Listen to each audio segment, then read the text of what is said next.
ಉಡುಪಿ ಶ್ರೀಕೃಷ್ಣ ದೇವಾಲయం ಮುತ್ತಿಗೆ ಮಠ ಶ್ರೀ ಸುಗುಣೇಂದ್ರ ತೀರ್ಥ స్వామీజీ వారు దత్తపీఠాధీశ్వరులు శ్రీ శ్రీ శ్రీ గణపతి సచ్చిదానంద స్వామీజీ వారికి ధర్మ చక్రవర్తి అనే బిరుదును ఇచ్చి సత్కరించారు. ಹಾಗಾಗಿ ಅವನು ಆನಂದ ರೂಪನಾಗಿದ್ದಾನೆ, ಸದ್ರೂಪನಾಗಿದ್ದಾನೆ, ಚಿದ್ರೂಪನಾಗಿದ್ದಾನೆ, ಅಂತಹ ಸಚ್ಚಿದಾನಂದ ರೂಪನಾಗಿದ್ದಾನೆ ಭಗವಂತ. ಇದು ಭಗವದ್ಗೀತೆಯ ಸಂದೇಶ. ಆ ಸಂದೇಶವನ್ನು ಕ್ರೋಢೀಕರಿಸಿ ಸಚ್ಚಿದಾನಂದ ಸ್ವಾಮಿಗಳವರ ಈ ಒಂದು ಸ್ವರೂಪ ಇದೆ ಅಂತ ಹೇಳಿ ನಾವು ಭಾವಿಸ್ತಾ ಇದ್ದೇವೆ. ಗಣಪತಿ ಸಚ್ಚಿದಾನಂದ ಸ್ವಾಮಿಗಳವರು ಸಮಗ್ರ ಭಗವದ್ಗೀತೆಯ ಸಂದೇಶ ರೂಪದಲ್ಲಿ ಇದ್ದಾರೆ ಅಂತ ಹೇಳಿ ನಾವು ಭಾವಿಸ್ತಾ ಇದ್ದೇವೆ. ಅವರು ಸ್ವಯಂ ತನ್ನ ಸಾಧನೆಯ ಮುಖಾಂತರ ಜಗತ್ತಿನಲ್ಲಿ ಮಾನ್ಯರಾಗಿದ್ದಾರೆ. ಅವರು ಇವತ್ತು ಕೇವಲ ಸಂತರಲ್ಲ, ವಿಶ್ವ ಸಂತರಾಗಿದ್ದಾರೆ. ಎಲ್ಲ ಕಡೆಯಲ್ಲಿಯೂ ಕೂಡ ಹೋಗಿ ಭಕ್ತಿ ಪ್ರಚಾರವನ್ನು ಮಾಡಿ ಜನರನ್ನು ಪ್ರಭಾವಗೊಳಿಸಿ ನಾಸ್ತಿಕರನ್ನು ಆಸ್ತಿಕರನ್ನಾಗಿ ಮಾಡಿದ್ದಾರೆ, ಜನರನ್ನು ಸನ್ಮಾರ್ಗದಲ್ಲಿ ತಂದಿದ್ದಾರೆ. ಹಾಗಾಗಿ ಅವರು ಭಗವದ್ಗೀತೆಯ ಒಂದು ಸಾರ ರೂಪವಾಗಿದ್ದಾರೆ, ಭಗವದ್ಗೀತೆಯ ಸಂದೇಶ ರೂಪದಲ್ಲಿ ಇದ್ದಾರೆ ಎಂಬುದಾಗಿ ನಾವು ಭಾವಿಸ್ತಾ ಇದ್ದೇವೆ. ತಾನು ಸ್ವಯಂ ತನ್ನ ಸ್ವಸಾಮರ್ಥ್ಯದಿಂದ ಎಲ್ಲರನ್ನು ಕೂಡ ಪ್ರಭಾವಗೊಳಿಸಿದ್ದಾರೆ.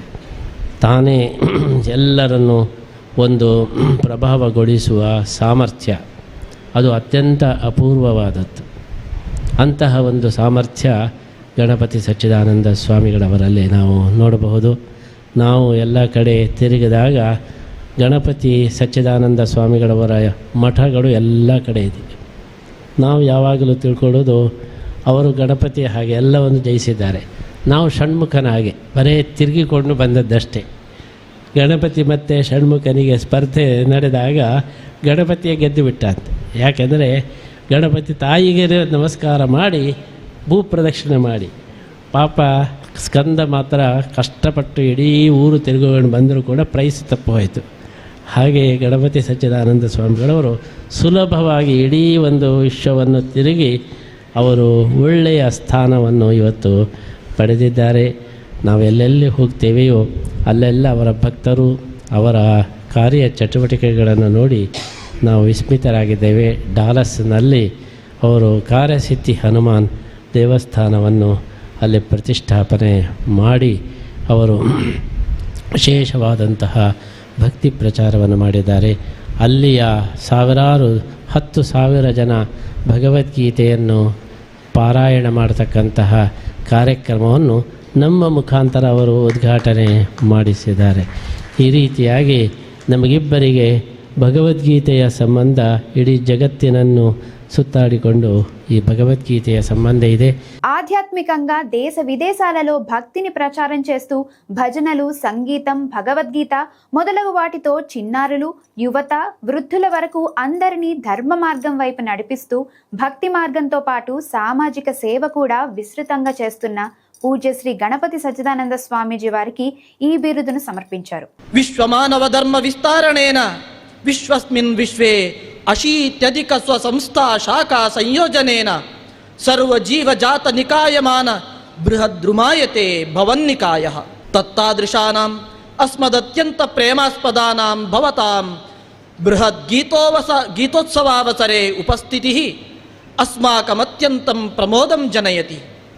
భవదీయం సల్లోక సమాదరణీయ సత్కార్యసార్యమనుసంధానాః వయం భగవత శ్రీకృష్ణస్య పూర్ణానుగ్రహమాకాంక్షమాణాః భవతః ధర్మచక్రవర్తి ఇతి మాం ప్రశస్తిం వితీర్య అభినందామః. విశ్వావసు సంవత్సరే కార్తీక కృష్ణ త్రయోదశి ದಿನಾಂಕಃ 18/11/2025 ಶ್ರೀ ಶ್ರೀ ಸುಗುಣೇಂದ್ರ ತೀರ್ಥ ಶ್ರೀಪಾದಾಃ ಪರ್ಯಾಯ ಶ್ರೀಪತ್ತಿಗೆ ಶ್ರೀಕೃಷ್ಣಮಠಃ ರಜತಪೀಠಪುರಂ ಉಡುಪಿ. ಧರ್ಮ ಚಕ್ರವರ್ತಿ ಎಂಬುವ ಬಿರುದಿನೊಂದಿಗೆ ಇವತ್ತು ಪರ್ಯಾಯ ಸಂಸ್ಥಾನದಿಂದ ಸನ್ಮಾನದ ಕಾರ್ಯಕ್ರಮ ಪರಮಪೂಜ್ಯ ಅವಧೂತ ದತ್ತ ಪೀಠಾಧಿಪತಿ ಪರಮಪೂಜ್ಯ ಶ್ರೀ ಶ್ರೀ ಗಣಪತಿ ಸಚ್ಚಿದಾನಂದ ಮಹಾಸ್ವಾಮಿಗಳಿಗೆ ಸನ್ಮಾನದ ಕಾರ್ಯಕ್ರಮ ನಡೀತಾ ಇದೆ.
శుభ సందర్భంగా అవధూత దత్తపీఠాధిపతి పూజ్య శ్రీ గణపతి సచ్చిదానంద స్వామీజీ మాట్లాడుతూ భగవద్గీత చాలా అద్భుతమైనది.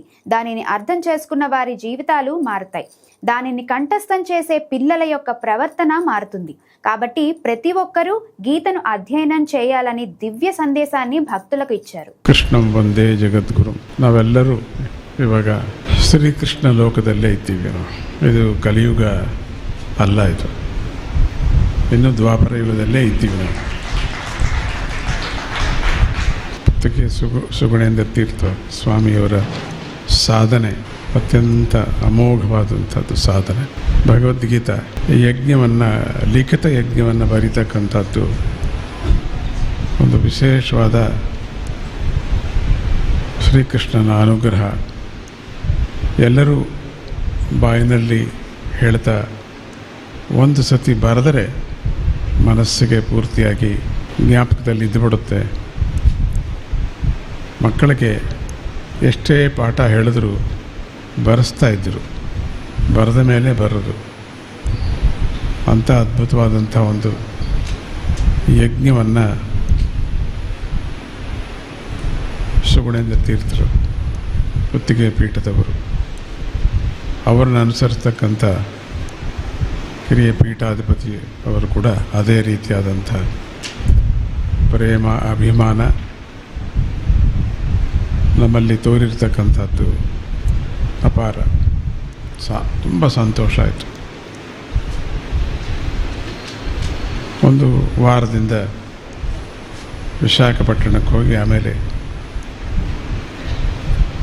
ದಿಲ್ಲಿ ಕಾರ್ಯಕ್ರಮದಲ್ಲಿ ಅಲ್ಲಿ ಒಂದು 2 ಪೀಠಗಳಿವೆ. ಹನುಮಂತನ ಪೀಠ, ಒಂದು ಕಾಳಿ ಪೀಠ. ಅಲ್ಲಿ ನಿಮಗೆಲ್ಲ ಗೊತ್ತಿರ್ತಕ್ಕಂಥದ್ದು, ದಿಲ್ಲಿನಲ್ಲಿ ಬಹಳಷ್ಟು ವಾಯು ಕಾಲ್ಮಶ ತುಂಬ ಇದೆ. ಉಸಿರಾಡೋದೇ ಕಷ್ಟ ಅಲ್ಲಿ. ಆದರೂ ಒಂದು 8 ದಿನ ಕಾಲ ಅಲ್ಲಿ ಕೀರ್ತನ ಮಾಡಬೇಕು ಅಂತ ಒಂದು ಅಲ್ಲಿ ಜನದ ಅಪೇಕ್ಷೆ. ಅಥವಾ ಅಲ್ಲಿ ತುಂಬ ಬಡವರು, ಸ್ಲಮ್ ಏರಿಯಾ ಇದ್ದಾಗೆ ಅದು. ಒಂದು 20 ವರ್ಷದ ಕೆಳಗೆ ಆ ಸ್ಲಮ್ ಏರಿಯಾದಲ್ಲೇ ಮಾಡಬೇಕು, ಪೀಠವನ್ನು ಮಾಡಬೇಕು ಅಂತ ಹಿಂದೆ ವೆಂಕಟರಾಮ್ ಇದ್ದಾಗ, ಶಂಕರದಯಾಳ್ ಶರ್ಮಾ ಇದ್ದಾಗ ಅವರೆಲ್ಲರೂ ಒತ್ತಾಯ ಮಾಡಿ, ಜೋಶಿ ಅಂತ ಒಬ್ಬರು ಇದ್ದರು, ಲೆಫ್ಟಿನೆಂಟ್ ಗವರ್ನರ್, ಅವರು ಆಶ್ರಮಕ್ಕೆ ಭಾಳಷ್ಟು ಬಂದಿದ್ದರು, ದತ್ತಭಕ್ತರು. ಅಲ್ಲಿ ನೀವು ಏನಾದರೂ ಮಾಡಲೇಬೇಕು, ಸ್ಲಮ್ ಏರಿಯಾದಲ್ಲಿ ಅದು ಅಭಿವೃದ್ಧಿ ಆಗಬೇಕು.